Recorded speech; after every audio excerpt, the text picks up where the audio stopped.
honorable delegates, heads of state, leaders of nations, distinguished representatives of peoples great and small, I greet you not as a career diplomat, nor as a man bred for banquet halls and handshakes. I do not come to you speaking the rehearsed language of polished politics. I come to you as a soldier of my people, as a guardian of a wounded land, as a son of a continent that has carried the cross of the world, yet has never worn its crown. My name is Captain Ibrahim Traóre, President of Burkina Faso, and today I speak not only for the 22 million souls in my nation, but for a continent whose stories have been twisted, whose pain has been ignored, and whose dignity has been repeatedly auctioned off at the altar of foreign interests. Africa is not Tobago. Africa is not a battlefield. Africa is not your experiment, your puppet, your warehouse of raw materials. Africa is rising not to kneel, but to stand. And today I say before this great assembly of nations, Africa will not kneel, one on the false generosity of global politics. For decades you've sent us aid with one hand while extracting our lifeblood with the other. You build wells in our villages while your corporations drain our rivers. You donate vaccines yet patent the cures. You speak of climate action yet continue to fund the very forces that burn our forests and dry our lakes. What kind of generosity is this?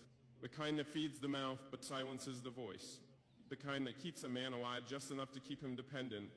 We are not blind to this hypocrisy. Let me be clear, we are not ungrateful for sincere humanitarian assistance, but we reject a global order that disguises exploitation as partnership. We reject financial institutions that lend with one hand and steal sovereignty with the other. Africa no longer wants charity. We want justice. We want control over our own destinies, too on the chains of colonialism and its modern descendants. Our wounds did not begin with us. They were inherited legacies of an empire-building madness that saw us not as humans, but chiefs, as cargo laboratories. My ancestors were not consulted when maps were drawn with rulers and compasses in Berlin. The borders of Burkina Faso, like those of many African nations, were not carved by our ancestors, but by men who had never stepped foot on our soil, who knew nothing about languages, our tribes, or our spirits. Today, colonialism has a new face. It wears suits, it hosts forums, it signs contracts in Geneva and Paris and Washington. But it still takes without consent. It still dictates instead of dialogues. It still silences instead of listening.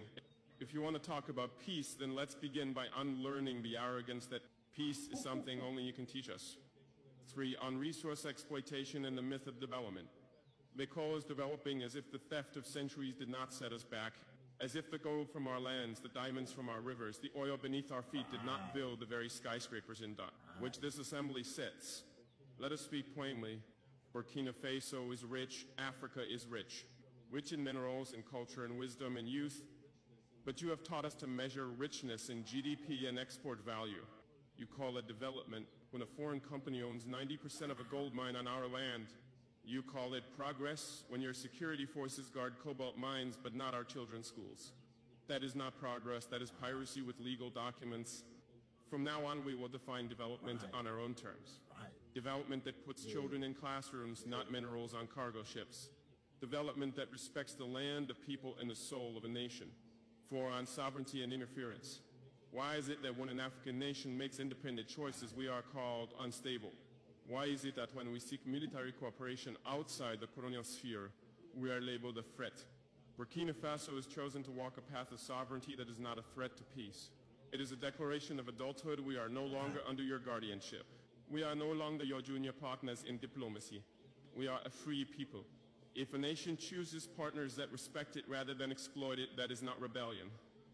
That is wisdom. Let it be known, no foreign power will dictate the alliances of Burkina Faso. We will build relations based on mutual respect, not historical guilt or present-day intimidation.